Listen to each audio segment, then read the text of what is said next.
وہ ایک پل کو رکا، سیاہ بالوں والی لڑکی کو دیکھا۔ تمہاری شادی کیسی ہے؟ تمہارے تجسس کا سفر کیسا جا رہا ہے؟ زینیا کی آنکھوں کی جوت بجھ گئی، لب البتہ مسکراتے رہے۔ میں نے اپنے شوہر سے کبھی کوئی امیدیں رکھی ہی نہیں تھی، مجھے اس کی ذات کا کوئی تجسس سرے سے تھا ہی نہیں، اس لیے میری شادی نارمل ہے۔ تمہیں اس سے کوئی امید نہیں؟ کیا وہ اتنا برا ہے؟ وہ برا نہیں، بس جلدی تھا، مجھے کچھ سوچنے اور امید رکھنے کا موقع ہی نہیں ملا۔ نارمل شادی کیسی ہوتی ہے؟ آخر اس آدمی کے سوال ختم کیوں نہیں ہوتے؟ ہفتے میں 4 دن صلح، 2 دن لڑائی اور 1 دن شادی کرنے کا پچھتاوا، وہ عام سے انداز میں بولی۔ مہدی زور سے ہنسا تھا، آس پاس لوگ گردن اٹھا کر انہیں دیکھنے لگے۔ کئی لڑکیوں کو رقابت محسوس ہوئی تھی۔ ہاں ٹھیک ہے، یہ سنہری آنکھوں والی لڑکی خوبصورت تھی، لیکن ایسا بھی کیا کہ اس کے پاس سے اٹھا ہی نہ جائے؟ ایک آخری سوال پوچھ لوں؟ اس کے منت کرنے سے انداز میں زینیا نے تکان سے اسے دیکھا، پھر بازو سینے پہ باندھے اور ہاتھ سے اسے بولنے کا اشارہ کیا۔ تم کتنی بار پچھتائی ہو؟ ہر منٹ میں 60 بار۔ اس کے برجستگی سے جواب دینے پہ مہدی ایک بار پھر ہنس پڑا۔ زینیا بھی ساتھ مسکرائی تھی، پھر اپنی ٹھنڈی ہو چکی چائے کا کپ لبوں سے لگایا۔ مہدی اب واقعی اٹھ کھڑا ہوا تھا۔ آپ کا تجسس کیا ہے مسٹر کمبیر؟ مہدی ٹھہر سا گیا، آہستگی سے اس کی آنکھوں میں دیکھا۔ کئی لمحے کوئی جواب نہ بن پڑا۔ میرا تجسس سکون ہے، میں ایک ٹھہراؤ کی تلاش میں ہوں، کوئی ایسا ساتھی جس کے ساتھ میں کئی ماہ ایک شہر میں گزار دوں اور بور نہ ہوں، بے سکون نہ ہوں۔ انیسا کا چہرہ اس کی آنکھوں کے آگے دھندلا تھا۔ پھر کوئی ملی کیا؟ ملی تھی، اس نے دھیرے سے اعتراف کیا، لیکن وہ محبت نہیں، تجسس تھی، جان لیا تو ختم ہو گیا۔ وہ کہہ کر رکا نہیں، شاید اپنی آنکھیں پڑھ لیے جانے کا خوف تھا۔ زینیا کئی لمحے اس کی آنکھوں میں ابھرتا عکس نہ دیکھ پانے کے غم میں رہی۔ شام کا نیلگوں اندھیرا سارے میں چھایا ہوا تھا۔ زینیا حاکم کے ہاسٹل کے کمرے میں افراتفری کا عالم تھا۔ وہ چادر سر تک تانے لیٹی ہوئی تھی، چائے، نیند اور کاملیت، زینیا ان کے بغیر ادھوری تھی۔ کمرے میں ملگجا سا اندھیرا چھایا ہوا تھا۔ ایک جانب رکھے پلنگ پہ زینیا سو رہی تھی، مگر دوسری جانب کا پلنگ خالی تھا۔ مالکن ہمیشہ کی طرح گھر سے غائب نہیں تھی، بلکہ آج تو محترمہ الماری میں منہ دیے کھڑی تھی، چہرے اور انداز میں بے چینی تھی۔ وہ شاید کچھ ڈھونڈ رہی تھی۔ ماتھے پہ پسینے کی ننھی ننھی بوندیں تھیں اور آنکھیں ہر گزرتے پل گلابی پڑتی جا رہی تھیں۔ کھٹر پھٹر کی آواز میں کم از کم زینیا اٹھنے والی نہیں تھی۔ بقول بشر کے، زینیا دیو مالائی کتابوں کا وہ دیو ہے جو 6 ماہ سوتا ہے اور 6 ماہ جاگتا ہے۔ یہ وہی عورت تھی جسے سحری میں ڈھول والا بھی نہیں اٹھا سکتا تھا۔ چند پل بعد کمرے کی حالت غیر ہو چکی تھی۔ اسی لمحے زینیا کا موبائل زور زور سے تھرتھرایا۔ والاج کی ناراضگی کے خوف سے وہ نیند میں بھی الرٹ رہنے لگی تھی۔ کال بج بج کر ختم ہو گئی تو دوبارہ سے موبائل تھرتھرانے لگا۔ چونکہ موبائل میں ہینڈ فری لگے تھے، سو اس کی روم میٹ تک آواز نہ گئی۔ مسلسل بجتے فون نے اس کی نیند میں خلل ڈالا اور پھر وہ جھٹکے سے اٹھ بیٹھی۔ چند پل سوئی سوئی آنکھوں سے اپنے اطراف میں دیکھتی رہی۔ لباس وہی صبح والا تھا۔ عین اسی لمحے اس نے کچھ ایسا منظر دیکھا کہ اس کی آنکھیں ابل کر باہر آنے لگیں۔ اس کی روم میٹ کے ہاتھ میں سفید پاؤڈر کی پڑیاں تھیں، اور دور حاضر میں ہر انسان کو معلوم تھا یہ سفید پڑیاں اپنے اندر کیسا سیاہ جہاں بسائے ہوئے تھیں۔ نین تارا زینیا کی جانب متوجہ نہیں تھی، اس کے ہاتھ تیز تیز چل رہے تھے۔ سفید پاؤڈر کی پڑیاں جلدی جلدی بیگ میں ڈالتے ہوئے وہ کہیں جانے کے لیے تیار تھی۔ اسی لمحے اس کی اپنی طلب بھی شدید ہونے لگی، یا شاید اپنی گھبراہٹ پہ قابو پانے کا یہ ایک طریقہ تھا۔ اس نے پڑیا کو ماتھے سے چاک کیا، ذرا سا چورا ہاتھ پہ گرایا، کسی جنونی کے جیسی ترسی ہوئی مسکراہٹ اس کے لبوں پہ دہرائی۔ آنکھیں بند کر کے ناک سے سفید پاؤڈر اندر کی جانب کھینچا۔ اگلے کئی لمحے اس نے خود کو ہلکا محسوس کیا، ہوا سے بھی ہلکا، سرور سے زیادہ مسرور، خوش سے زیادہ خوش۔ وہ اس جہاں میں نہیں تھی۔ اسے لگا تھا کسی نے اسے ہواؤں میں اٹھا لیا تھا۔ اسے لگا تھا کسی نے ساری دنیا کی خوشیاں اسے دے دی ہوں۔ آس پاس قہقہے بکھر گئے۔ وہ اس دنیا، اس حال سے غافل تھی۔ اس کے پیر جسم ہواؤں میں تھے۔ بے اختیار اس کا قہقہے مارنے کو جی چاہا۔ ایک ڈرگ ایڈکٹ کو اس کا نشہ مل چکا تھا۔ اس کی ناک کے نتنوں سے پھپھون کی پتلی لکیر بہہ نکلی تھی۔ آنکھیں نیندوا تھیں، بدن ڈھیلا۔ اس کا دل تیزی سے دھڑک رہا تھا اور وہ دنیا جہاں سے بیگانہ تھی۔ زینیا سنسی ہوئی اسے دیکھ رہی تھی۔ آنکھیں پھٹی کی پھٹی رہ گئیں۔ وہ کہاں آ گئی تھی؟ کبھی رات کے اندھیرے میں کوئی اس کی گردن پہ بندوق رکھ دیتا تھا، کبھی آتی ہوئی شام میں کوئی اس کے سامنے یوں جرم کر رہا تھا، گناہ کر رہا تھا۔ بڑا شہر اپنے اندر بڑے اشتہے سمیٹے ہوئے تھا۔ اس لمحے، اس سمے اسے ساری دنیا سے خوف آیا تھا۔ وہ دھیرے دھیرے پیچھے ہوتے ہوئے اپنے پلنگ سے جا لگی۔ آنکھیں نامحسوس انداز میں بھر آئیں۔ زینیا حاکم ایک غلط ایکویشن میں پھنس چکی تھی۔ نین تارا اب بھی مسرور سی تھی، ہواؤں کے دوش پہ، خلاؤں کے درمیان۔ کسی احساس کے تحت نین تارا نے مڑ کر دیکھا۔ زینیا کو اپنی طرف دیکھتا پا کر ایک لمحے کو وہ سن رہ گئی۔ ناک سے بہتی پتلی سرخ لکیر کو انگلی سے صاف کیا۔ گلابی آنکھوں میں جلال لیے وہ زینیا کی اور بڑھی۔ بیٹھ کے قریب پہنچ کر اس نے ایک جھٹکے سے زینیا کو پلنگ سے لگایا اور اس کے گلے پر اپنے دونوں ہاتھوں سے گرفت جمائی۔ زینیا کی آنکھوں سے بہتا پانی اب اس کے ہاتھوں پہ بہ رہا تھا۔ وہ دباؤ بڑھاتی جا رہی تھی۔ ساکن بیٹھی لڑکی کوئی مزاحمت نہیں کر رہی تھی۔ اگر تم نے منہ کھولنے کی کوشش بھی کی تو مجھ سے برا کوئی نہیں ہوگا۔ ہماری پہنچ بہت اونچی ہے۔ اپنے کام سے کام، اور منہ بند رکھو گی تو فائدے میں رہو گی، ورنہ۔ وہ آگے کو ہوئی۔ تمہارے ٹکڑے بھی تمہارے گھر والوں کو نصیب نہیں ہوں گے۔ حقارت، سختی اور تپش سے کہتے ہوئے اس نے زینیا کو جھٹکے سے چھوڑا۔ یہی جھٹکا زینیا حاکم کو ہوش میں لانے کے لیے کافی تھا۔ نین تارا اب مڑ گئی، وہ اپنا بیگ باندھ رہی تھی۔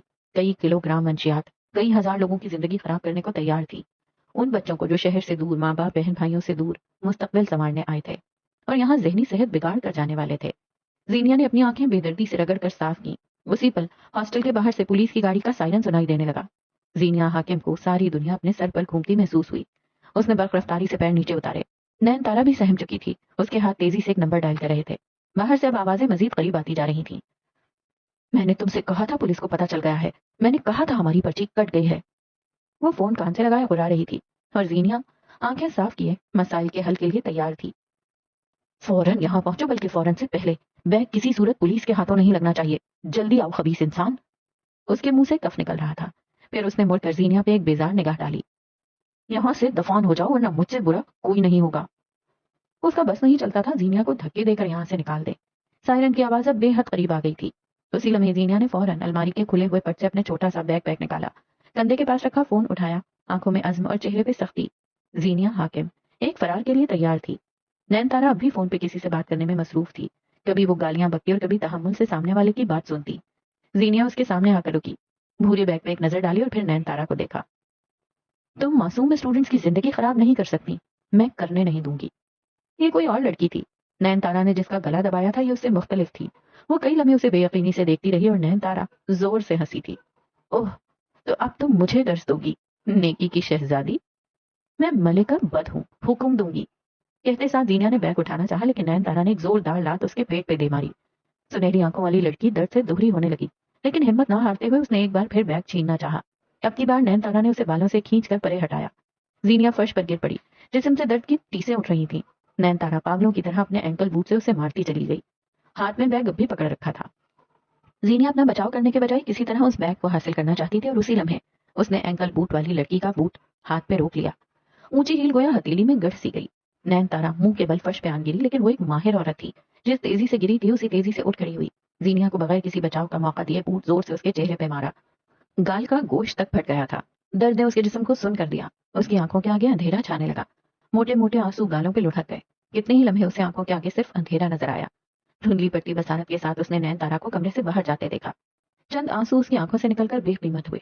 چند لمحے یوں ہی ساکن پڑے رہنے کے بعد اس کے جسم میں ہلکی سی جنبش ہوئی۔ پولیس کی گاڑی اب دروازے کے باہر تھی اور اسپیکر پہ کچھ کہا جا رہا تھا۔ زینیا تیزی سے اٹھ کھڑی ہوئی۔ کچھ پل بعد وہ تیز تیز سیڑھیاں اترتی ہوئی نیچے آئی۔ گیلری میں واقع کچن کی طرف جاتے ہوئے اس کا دل بری طرح دھڑک رہا تھا۔ حیران سا نظروں سے اطراف میں دیکھتی وہ بس جلد از جلد یہاں سے نکل جانا چاہتی تھی۔ پولیس اب اندر آ چکی تھی۔ لیڈی اہلکاروں کی ایک بڑی تعداد گھر کے اندر داخل ہو رہی تھی۔ بھاری بوٹوں کی دھمک سور کی طرح کانوں میں چھید کیے دیتی تھی۔ کچن میں کھڑی زینیا حاکم کو اس وقت سمجھ نہیں آیا کہ کیا کرے، کہاں جائے۔ اس دروازے کے پار عمرہ کی کالونی تھی۔ وہ اپنی جگہ ساکن کھڑی تھی۔ اندر سے شور و غل کی آوازیں آ رہی تھیں، لڑکیوں کی چیخ و پکار، افروزہ بیگم کی کرخت بے یقینی میں ڈوبی آواز۔ اسی لمحے اس نے دو لیڈی اہلکاروں کو کچن کی طرف آتے دیکھا۔ اس کا اوپر کا سانس اوپر اور نیچے کا نیچے رہ گیا۔ وہ ان کے ساتھ نہیں جانا چاہتی تھی، کسی صورت نہیں۔ یہ لوگ اسے یہاں سے لے جاتے، ایک عمارت میں، ایک ایسی عمارت جہاں جاتے وقت آپ ملزم ہو سکتے ہیں لیکن واپسی مجرم کے طور پہ ہوتی ہے، کم از کم اس معاشرے کا مجرم۔ لیڈی اہلکار بس ذرا ہی دور تھیں جب زینیا نے آگے بڑھ کر خود کو تالے کھولتے ہوئے دیکھا۔ اس کے ہاتھوں میں لرزش تھی لیکن عزم پختہ۔ وہ دروازے سے باہر نکل آئی۔ نین تارا بھی شاید اس دروازے کے بارے میں جانتی تھی۔ لیڈی اہلکاروں کی مدد سے قبل وہ بھی یہیں آ گئی تھی۔ دروازے سے بھاگنے کا ارادہ کرتے ہوئے اس نے بیگ باہر پھینکا اور خود دیوار پہ چڑھنے کی کوشش کرنے لگی، لیکن بے سود۔ لیڈی اہلکار کے ہاتھ میں موجود پستول کے دستے نے اس کے سر کے پچھلے حصے پہ ایسی ضرب ماری کہ اس نشے کی زیادتی میں ڈوبی لڑکی لڑکھڑا کر گری۔ زینیا حاکم جو بھاگ کر گلی کے دہانے پہ پہنچ چکی تھی، اس نے اس بھورے گرتے ہوئے بیگ کو دیکھا۔ یہاں واپس مڑنا خطرناک ہو سکتا تھا، لیکن یہ سفید پوریاں ہزاروں بچوں کی زندگی تباہ کر سکتی تھیں۔ گیلی آنکھوں کو رگڑتے ہوئے وہ واپس گیٹ تک آئی۔ بیگ سے لوہے کی تاریں نکالتے ہوئے اس نے دروازے کے سوراخ میں باندھ دی، وہیں جہاں تالا لگا کرتا تھا۔ یہ وہی تاریں تھیں جنہیں وہ فوٹوگرافی کے لیے استعمال کیا کرتی تھی۔ ہاتھ بری طرح زخمی ہوئے تھے لیکن بالآخر وہ کامیاب رہی۔ اندر سے شور و غل کی آوازیں آتی تھیں۔ اس بھورے بیگ کو اچک کر کندھے پہ ڈالا اور انہی گلیوں میں کہیں غائب ہو گئی۔ اسلام آباد کی اونچی نیچی ڈھلوانوں والی گلیاں، درختوں کے سائے اور سرمئی سڑکوں والی سیاہ گلیاں۔ رات کے اندھیرے میں اس گلی میں اس نے ایک محل نما گھر دیکھا جس کا عقبی دروازہ کھلا ہوا تھا۔ زرد بتیاں سارے ماحول کو روشن کیے ہوئے تھیں۔ ملازمین کی فوج یہاں سے وہاں گزرتے ہوئے مختلف کام نپٹا رہی تھی۔ سیاہ سلاخدار دروازہ کھلا تھا اور ملازمین کام میں مصروف۔ زینیا نے پیچھے مڑ کر دیکھا، پولیس اہلکار اس جانب آ رہے تھے۔ اس نے بیگ سینے سے لگا لیا۔ مختلف وہمیں، خدشے اور نہ جانے کتنے خوف و ہراس نے اس کے اندر سر اٹھایا تھا۔ اس سے پہلے وہ نیلی وردی والے افسر اس کے قریب آتے، پھر بغیر کچھ سوچے سمجھے وہ اس گھر کے اندر داخل ہو گئی۔ پولیس نے اسے اندر جاتے دیکھا تھا، لیکن زینیا نے اندر جاتے ہوئے ایک چیز نہیں دیکھی تھی، اس محل کے باہر لگی تختی جس پہ بڑے بڑے الفاظ میں کمبیر محل لکھا تھا۔ کیا زندگی ایک نیا باب شروع کرنے والی تھی؟ کیا تم اس نئے آغاز کے لیے تیار ہو؟ وہ لرزتے ہاتھوں سے نمبر ڈائل کر رہی تھی، زبان بڑبڑا رہی تھی، دل میں زخم پڑ رہے تھے۔ بالآخر کال اٹینڈ ہو گئی تھی۔ زینیا کے لیے ساری دنیا کی گردش رک گئی۔ گوادر پورٹ کے شور و غل میں جہاز کی طرف جاتے قیس کا موبائل ایک بار پھر بجنے لگا تھا۔ مہدی اس کے ساتھ ساتھ قدم اٹھا رہا تھا، پریشان چہرہ، زرد رنگت اور قبض ہوتی سانسیں۔ یہ شہر واقعی اس کے بھائی کو مار رہا تھا۔ چلتے ہوئے قیس ایک جگہ رک گیا، اسے یا تو جانا تھا یا پھر رک جانا تھا۔ اس نے موبائل کان سے لگایا، وہ رکنے کا فیصلہ لینے والا تھا، لیکن اسی لمحے اسے ایک جانب سے محب ملک آتا دکھائی دیا۔ مہدی چونکہ آگے تھا سو وہ اسے دیکھ نہیں سکا۔ اسی لمحے سارے فیصلے ہو گئے تھے۔ وہ یہاں رک کر اپنے خاندان کے ایک مرد کو کھو نہیں سکتا تھا، اسے جانا پڑا کیونکہ یہ ضروری تھا۔ عبداللہ آ جاؤ پلیز، وہ بھل بھل بہتے آنسوؤں کے درمیان کہہ رہی تھی۔ میں نے غلط فیصلہ کیا عبداللہ، تم میرا کمفرٹ ہو، باقی ساری دنیا مجھے غیر آرام دہ کرتی ہے۔ تمہارے ساتھ یوز ٹو ہو گئی ہوں، کوئی اور میرے لیے عبداللہ نہیں بن سکتا۔ پلیز آ جاؤ، کوئی وعدہ، کوئی پیغام بھیجو۔ تم میرے لیے آؤ عبداللہ، میں اس قابل ہوں کہ میرے لیے آیا جائے۔ آ جاؤ عبداللہ، پلیز آ جاؤ۔ آنسو، جلتا دل، قبض ہوتی سانسیں، ان سب کے درمیان وہ اسے پکار رہی تھی۔ قیس فون کان سے لگائے کھڑا تھا، آنکھوں کے سامنے منظر بدل بدل رہے تھے۔ وہ جو ہی اسے عبداللہ کہتی تھی وہ واقعی قیس سے عبداللہ بن جاتا اور ماضی کے گرداب میں پھنس جاتا، جہاں لاشیں تھیں، خون تھا، کٹے ہوئے اعضا تھے۔ وہ ساکت اور شل تھا۔ اسی لمحے اس نے مہدی کو اپنی جانب آتے دیکھا۔ وہ محب کو دیکھ چکا تھا اور اب جارحانہ انداز میں اس کی طرف آ رہا تھا، انداز میں جنون تھا اور آنکھوں میں خون سوار تھا۔ قیس کے ساتھ آئے سیکیورٹی کے افراد اسے قیس کے اشارے پہ روکے ہوئے تھے۔ میں تمہارے شہر آیا تھا، تمہاری پکار پہ، میں نے کبھی تمہیں ڈسون نہیں کیا۔ وہ رکا، آنکھیں موند کر سکون کی سانس لی۔ تم میری ہو اور ہمیشہ میری رہو گی۔ دوسری جانب کوئی روح میں گھلتی چاشنی کی طرح اس کے الفاظ کو جذب کر رہا تھا۔ میں تمہیں کوئی وعدہ، کوئی پیغام دیے بغیر جا رہا ہوں، کیونکہ تم سے جو تعلق ہے اس میں محبت کی جگہ نفرت ہے۔ میرے الفاظ تمہیں زندگی دیں گے، لیکن میں چاہتا ہوں تم مرو۔ عبداللہ تمہارے لیے اب کبھی نہیں آئے گا۔ اس نے کال بند کر دی، لیکن دل دکھا تھا۔ وہ ان سسکیوں کو ساری زندگی نہیں بھولنے والا تھا۔ مہدی سیکیورٹی کے افراد سے خود کو چھڑانے میں کامیاب ہو گیا تھا اور اب آنکھوں میں تیش لیے محب کی طرف آ رہا تھا۔ وہ سرد مسکراہٹ کے ساتھ اسے اپنی اور آتے دیکھ رہا تھا۔ اسی لمحے قیس آگے بڑھایا، زخمی شیر کی طرح آگے بڑھتے مہدی کے عین سامنے رک کر اس نے اپنے دونوں بازو پھیلا دیے۔ اپنا بھائی یا ایک غیر انسان، فیصلہ تمہارا ہے مہدی۔ سب آنکھوں والے مرد کے اوپر گویا کسی نے ٹھنڈا برف پانی ڈال دیا ہو۔ سارا غصہ، تن تنا، انتشار دور جا سویا۔ اس آدمی سے اسے محبت تھی، خون کا یہ تعلق اسے عزیز تھا۔ کئی لمحے بعد وہ دھیرے دھیرے قدم لیتا اپنے بھائی کی جانب بڑھ رہا تھا۔ تاثرات نرم پڑ گئے تھے، کندھے ڈھیلے۔ وہ نرمی سے اپنے بھائی کے سینے سے لگ گیا، دونوں بازو کسی ننھے بچے کی طرح اس کے گرد باندھ لیے۔ شکستگی کا اعتراف تھا یہ۔ قیس نے نہ جانے کیوں اپنے دل کو جلتا محسوس کیا۔